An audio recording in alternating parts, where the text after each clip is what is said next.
ताहेले पिला माने हमर +2 बोर्ड परीक्षार एजुकेशन पाई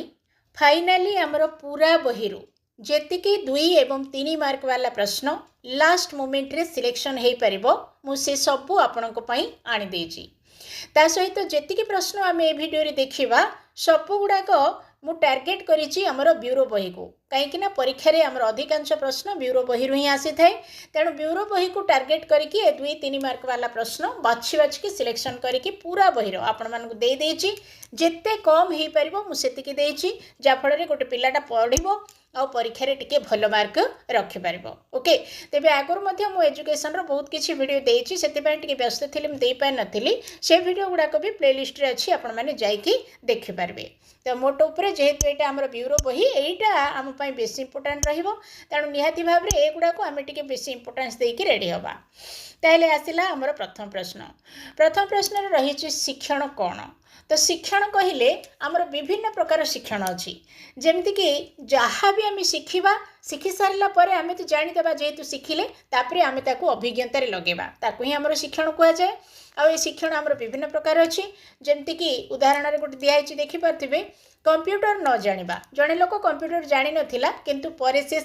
जानिला जाफल कौन है ना तार सामर्थ्य बढ़े एवं से जड़े अभिज्ञ हुए कंप्यूटर विषय से जानी दिए। ओके ठीक से भाया आमर आचरणगत परिवर्तन मध्य आमे करि परिबा एटा मध्य आमर गोटे शिक्षण। ओके आमर व्यवहार रे आमे परिवर्तन करि परिबा एटा संभव अछि। आ व्यवहार जिते परिवर्तन हो आमे अन्य मान सहित से भाया व्यवहार करके कथबार्ता करवा जाफल सी आमर गोटे संभव शिक्षण आमर व्यवहारगत परिवर्तन से पारिबो।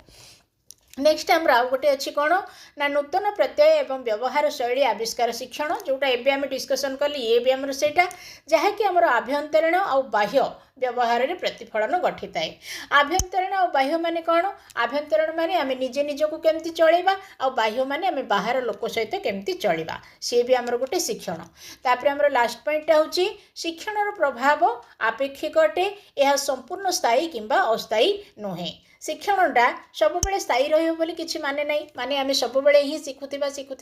सेमती किछि माने नहीं किबा शिक्षणटा गोटे अस्थायी बोली कुआ जाई परिबनी आमे ताकू स्थायी बोली मध्य कहि परिबा काहेकि ना मनुष्य जीवनटा सब बेले शिक्षा। ओके तापर हमर नेक्स्ट प्रश्न आसिला शिक्षण तत्व कहिले कोन बुझ। तो शिक्षण तत्व होची मनोविज्ञानी माने किछि नुआ सूत्र नुआ तत्व नुआ उपादान विद्यालय शिक्षा रे व्यवहार करने परामर्श दे था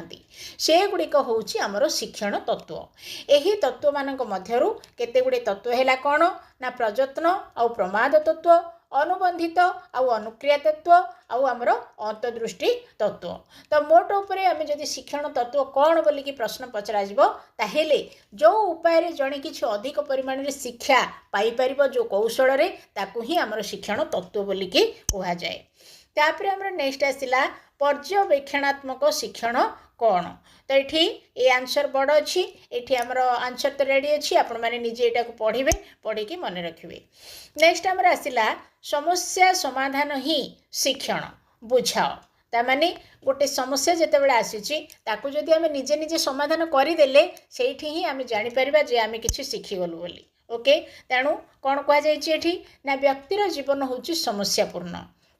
प्रत्येक समस्या समाधान करने ज्ञान दरकार अच्छी अभिज्ञता व्यक्तिर मध्य माने ज्ञान तो दरकार थी किंतु व्यक्तिर जदि से अभिज्ञता नथिबो ताहेले से समस्याटा को से केमिति समाधान करिवो। उपयुक्त ज्ञान एवं अभिज्ञता को उपयुक्त समय उपयुक्त परिस्थिति रे व्यवहार कले समस्या समाधान होई पारे। शिक्षण एवं प्रक्रिया जहाद्वारा ज्ञान एवं अभिज्ञता अर्जन करा जाय थाए। उक्त ज्ञान व्यक्ति को नूतन दिग्दर्शन दिए। भिन्न भिन्न बयस रे विभिन्न समस्या मुंड टेकी थाए तेणु समस्त समस्यार समाधान पाई शिक्षण लोड़ा। सबु समस्यार समाधान व्यक्ति शिक्षण द्वारा करि थाए। ओके तापर हमर नेक्स्ट आसिला अभिप्रेरणार प्रकार भेद लेख। तो अभिप्रेरणा आमर साधारणतः 2 प्रकार रही। 2 प्रकार गोटे है आभ्यंतरीण अभिप्रेरणा आ गोटे है आमर बाह्य अभिप्रेरणा। तो आभ्यंतरीण अभिप्रेरणा कौन बाह्य अभिप्रेरणा कौन ये स्पष्ट भाव में रही आपण पढ़ी नेबे। नेक्स्ट आम देखा आमर पर्यवेक्षणात्मक शिक्षणर जेकोसी 2टी नियम लेख। तो रेडी होगी अच्छी देखीदेवे। नेक्स्ट आसला शिक्षादान को फलप्रद करने तीनोटी अभिप्रेरणा कौशल विषय वर्णना कर। तो ये ऊपर आम देखी अभिप्रेरणा कहले जो गोटे एमती कौशल आम नवा जो थे कि आमर जहाँ को आम शिखाऊ सी जमी अधिक शिखिपार। तेणु आमर शिक्षादान को सरल सुंदर आउ बोधगम्य माने भल भाव में जमी पिला बुझीपारे से भाया करने निम्नलिखित कौशल अवलंबन कले शिक्षादान आकर्षणीय हो पार। माने आम जदि जमती मुझे आपन को किसी किसी माने माने माने कहीकि बुझाऊँगी सेमती टी बुझेदेले पिला जदि बुझीपारा से आम शिक्षादानटा आकर्षणीय हो पार पिला माने भल भाव में बुझीपारे। तो कौन से ना फास्ट है दृश्य श्राव्य उपकरण व्यवहार माने किसी एग्जाम्पल दौथिबा जो थे कि किसी जिनस आम देखा किसी जिनस आम शुणुवा से गुड़ाक व्यवहार कले पिला भल बुझीपारे। नेक्स्ट अच्छे आमर उपयुक्त शिक्षादान प्रणाली गोटे निर्दिष्ट प्रणाली रे पिला बुझे बुझे देले से माने बुझीजे। ता सहित आम किसी छवि देखई पारिबा छवि कहले जमती आम भूगोल जदि पढ़ाइबा को जाउछु मानचित्र देखई पारिबा इतिहास ओके इतिहास भूगोल सब आम मानचित्र व्यवहार करिपरिबा मॉडल व्यवहार करिपरिबा छवि द्वारा शिक्षार्थी माने आकर्षित होता आमर विज्ञान ये सब पढ़ाइला बेलू आम छवि व्यवहार करिपरिबा। तेणु ये सब होउछि आमर तीनिटा अभिप्रेरणा कौशल जद्वारा कि आमर शिक्षादानटा अधिक फलप्रद हो पार। नेक्स्ट आमर अच्छी प्राथमिक शिक्षार सार्वजनीन पई विभिन्न स्तर गुड़िकर नाम लेख। तो केतेबेले आमर माने प्राथमिक शिक्षाटा सार्वजनीन हुए सार्वजनीन होगापाई आमर 5टी स्तर रही 5 स्तर भितर सार्वजनीन सुविधा सुजोग प्रथम कथा है समस्त को सुविधा देवा दरकार कहीं धनी धनी घर पिला तो पाठ पढ़ा को निश्चित भाव में जीवे किंतु गरीब पिला जार माँ बापा राति पाइले पेट पाई बोली कि अन्य जगह को जाकि खटेवा को पड़े से पिलाटे स्कूल जापे तेणु से सार्वजनीन सुविधा सुजोग दरकार अच्छी। तापर सार्वजनीन पंजीकरण खाली सुविधा देले चलबनी पंजीकरण करके समस्त को स्कूल को नहीं आसबार अच्छी। सार्वजनीन धारण बा अटक माने समस्त को स्कूल रे बसिक पाठ पढ़ार अच्छी। सार्वजनीन अंशग्रहण सार्वजनीन कार्य संपादन यही 5टी होउछि आमर सार्वजनीन शिक्षा माने करणर स्तर। नेक्स्ट अच्छे आमर डीपीपी योजनार मुख्य उद्देश्य कौन तो ये स्पष्ट भाव रही रेडी हो।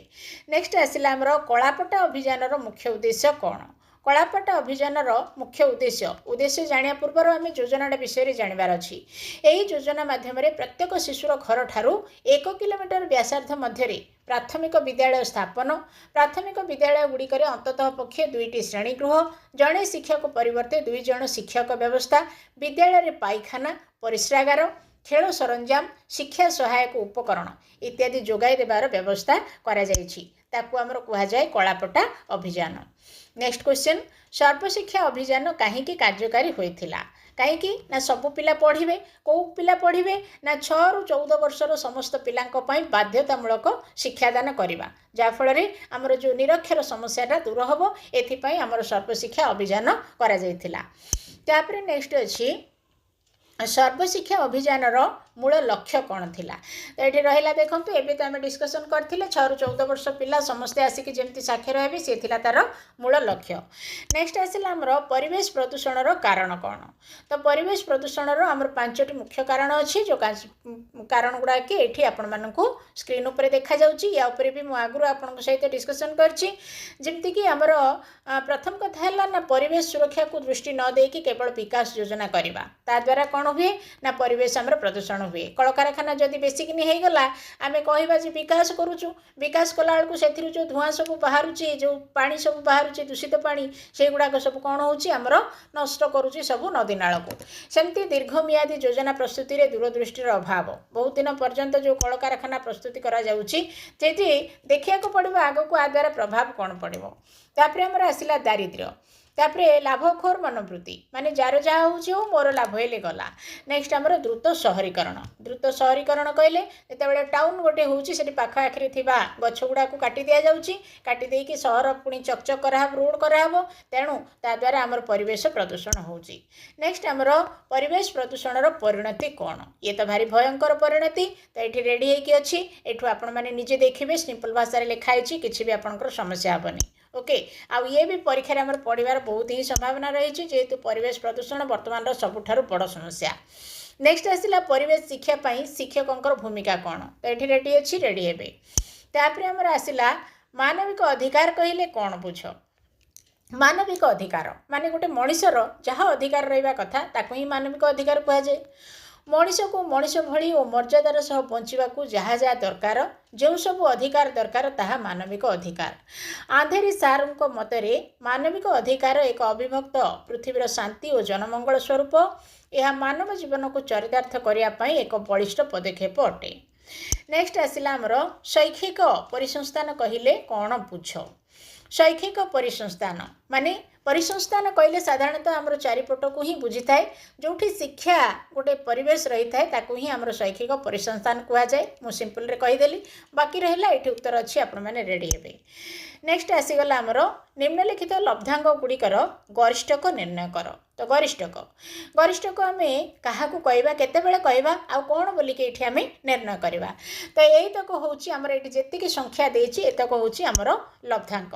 प्रथम आम जदि गरिष्ठक निर्णय करवा लब्धांक गुड़ा को आमको कौन करने पड़ो ना प्रथम आमको सानू बड़ क्रम सजाइक पड़ो तो ये आम सजईदेले सानू बड़ क्रम जदि आम सजैवा ताहले आम देखिले कौन ना ये 8 गुड़ाक आमर केते थर अच्छी ना 3 थर ये व्यवहार होती जेहेतु ये आमर 8टा सबुठारु अधिक थर व्यवहार होती तेणु ये आमर पौनः पुण्य आसीज 3 ओके पौनः पुण्य तो 3 आसला ता सहित आमर आम गरिष्ठक बोली क्या नवा ना जो संख्याटा आमर अधिक थर व्यवहार होता ही आम गरिष्ठक बोली नवा तेणु एठारे आमर गरिष्ठक हूँ 8 क्लियर। तापर आम देखा मध्यमा एठी रही मध्यमार गोटे व्यवहार लेख तो मध्यमटा को आम कौटी केतेबेले व्यवहार करवा कौन सी वितरणर ठीक मध्य बिंदु जानापी मध्यमा को आम व्यवहार करवा ये तले गोटे क्वेश्चन रखी से गले मुझे भले कि कहीदेवी वितरणर सर्वनिम्न सर्वोच्च लब्धांक द्वारा मध्यमा प्रभावित हो न थाए ओके तो तले अच्छी उदाहरण गले से आप ठीक भाव में बुझीजे। नेक्स्ट आसला आमर माध्यर असुविधा गुड़िक लेख तो माध्य जितेबाला आम प्रयोग करूँ तार कौन कौन असुविधा हुए फास्ट है ना वितरण में सर्वोच्च और सर्वनिम्न लब्धांक द्वारा माध्य सब प्रभावित होता है यहाँ हूँ गोटे बड़ असुविधा। नेक्स्ट आमर आसला माध्य निर्णय करवा टी समय सापेक्ष माने टाइम दरकार पड़े आमको तापर आमर आउ गोटे असुविधा हूँ कौन ना माध्य बेले बेले किंबुत किमाकार फलाफल दिए यथा गोटे परिवार हाराहारी लोक संख्या 5.3 यह असंभव ओके परिवार लोक संख्या लोक कहले कौन लोक तो गोटा गोटा लोक माने फुल गोटाए लोक गोटाए मनीष को गोटाए लोक बोली कहुए आदि 0.3 कहुए कौन गोटाए लोक खंडियाटा कि तेणु यही गोटे समस्या आमर माध्यरे आसी थाए। तापर आमर नेक्स्ट अच्छी कौन ना जदि कौन गोटे लब्धांक दृष्टिगोचर हुए ना माध्य निर्णय करिबारे सेठी असुविधा हुए ये भी गोटे माध्यर समस्या। तापर आमर बेले बेले माध्य दुईटी दल मध्य जो तथ्य प्रदान करे ताहा संदेहजनक होता है यही सब हूँ आमर माध्यर असुविधा। तापर नेक्स्ट आमर आउ गोटे क्वेश्चन आसला एठी पचरे जाउची निम्नलिखित लब्धांक गुड़िकर माध्य बाहर कर ओके ताहले एठी हमर टोटाल केतरा लब्धांक अछि सेटा आगो आमे गणिबा काहेकि ना हमर एटा जो n माने कोन मोट लब्धांक संख्या तो एठी देखंतु हमर 1 2 3 4 5 6 6टा अछि मोट लब्धांक संख्या होची हमर 6 माने आमे n = 6 पकेबा तापरे आमर रहिला जेतेबेले आमे कोन निर्णय करबा ना आमे लब्धांक गुड़िकर माध्य बाहर करबा माध्य बाहर करिया पई आमर सूत्र होची कोन ना summation of x by n summation रो अर्थ कौन समष्टि कहार समष्टि ना x रो समष्टि x कौन ना x होची लब्धांक तो जेतिकी आमर एठी लब्धांक थिबो सेही लब्धांक गुड़िकर मिश्रण फल ओके ओडिया रे जदि आमे कहिबा समष्टि माने मिश्रण फल को आमे जदि n माने मोट लब्धांक संख्या रे भाग करदबा ताहेले आमर पळे आसीबो माध्य ओके तेणु आमे प्रथमे सबुजाक माध्य को मिसेई दबा सबुजाक माध्य को मिसेइले आमर 45 आसीबो ताकू आमे मोट लब्धांक संख्या आमर केते ना 6 रे भाग करदबा 6 रे भाग कले आमर 7.5 आसीबो देयरफॉर आमर माध्य होची 7.5 ओके। तापरे आमे नेक्स्ट देखिबा निम्नोक्त तीनोटी संभाग विस्तार निम्न वास्तव एवं उच्च वास्तव सीमा उल्लेख कर तो बहुत ही सहज निम्न वास्तव कहले आमर जो संभागटा देइथिबो माने छोट संभागटा जोटा तार जस्ट पूर्व संख्यार